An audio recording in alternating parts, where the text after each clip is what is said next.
बेहद खूबसूरत इस जोड़ी को देखिए। हिमाचल का दूल्हा, फिलीपींस की दुल्हन। बहरीन में दिल मिले और भारत में दोनों का मिलन हुआ और फिर प्यार के महीने में दोनों एक दूसरे के हो गए।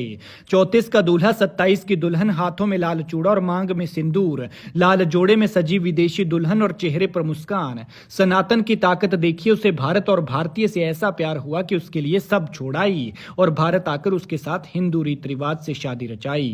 साथ में काम करते करते हुई दोस्ती, फिर 2 साल तक चला मोहब्बत का सिलसिला।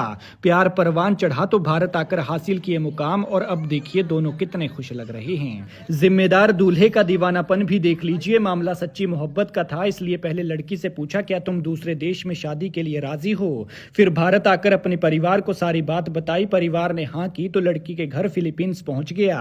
फिर उसके माता पिता से बात की, उनकी हाँ ली, सबकी हाँ हुई, तब जाकर माँ खबड़ी देवी के आशीर्वाद से फेरे लिए। सच में जब सच्ची वाली मोहब्बत होती है तो ना हदें मायने रखती है और ना ही सरहदें, ना जाति, ना धर्म और ना ही भाषा बोली। इसे समझने के लिए बस दिल और आंखें चाहिए, बाकी कुछ भी मायने नहीं रखता। इधर भी कुछ ऐसा ही हाल है। लड़की हिंदी नहीं जानती, वो सिर्फ इंग्लिश और स्पेनिश समझती है और इधर दूल्हे का दोनों ही भाषाओं में हाथ थोड़ा टाइट है।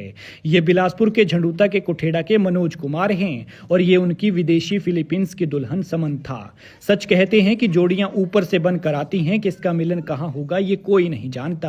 फिर किसी की मुलाकात सोशल मीडिया पर हाय हेलो से शुरू होती है तो कोई 7 समुंदर पार मिलते हैं। इन दोनों को ही देख लीजिए, एक भारत में पला बड़ा, एक फिलीपींस में। लेकिन जब दोनों के मिलन का वक्त आया तो इनकी किस्मत इन्हें खींचकर बहरीन ले गई। मनोज और समंथा बहरीन में एक कंपनी में काम करते हैं। 2 साल पहले दोनों की मुलाकात हुई थी। पहले दोनों में नॉर्मल बातचीत होती रही, फिर नंबर एक्सचेंज हुए तो बातों का दायरा बढ़ने लगा। फिर एक दूसरे के लिए दोनों के दिल धड़कने लगे तो प्यार का इजहार हुआ और फिर रात रात भर बातें होने लगी। ऐसे में प्यार को अंजाम तक पहुंचाने के लिए दोनों ने शादी करने का फैसला लिया। लेकिन उससे पहले बीच में दोनों लोगों के परिवार थे।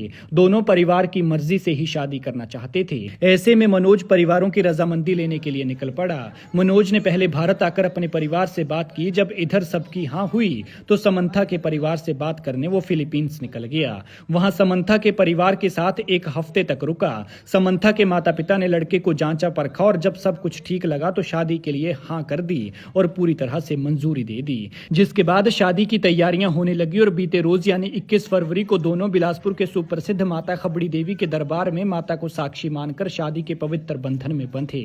हाँ, यहाँ पर थोड़ी सी कमी ये खली कि समंथा के परिवार की तरफ से कोई नहीं आ पाया क्योंकि वीजा संबंधी दिक्कतें सामने आई। लेकिन उन्होंने अपनी बेटी और दामाद को ऑनलाइन फोन पर वीडियो कॉल के जरिए आशीर्वाद दिया। लेकिन इस दुल्हन की किस्मत देखिए, हिमाचल में इसके मायके भी बन गए। एक परिवार ऐसा मिल गया जिनके खुद की बेटी नहीं थी, लेकिन वो एक बेटी चाहते थे और बेटी का कन्यादान करना चाहते थे।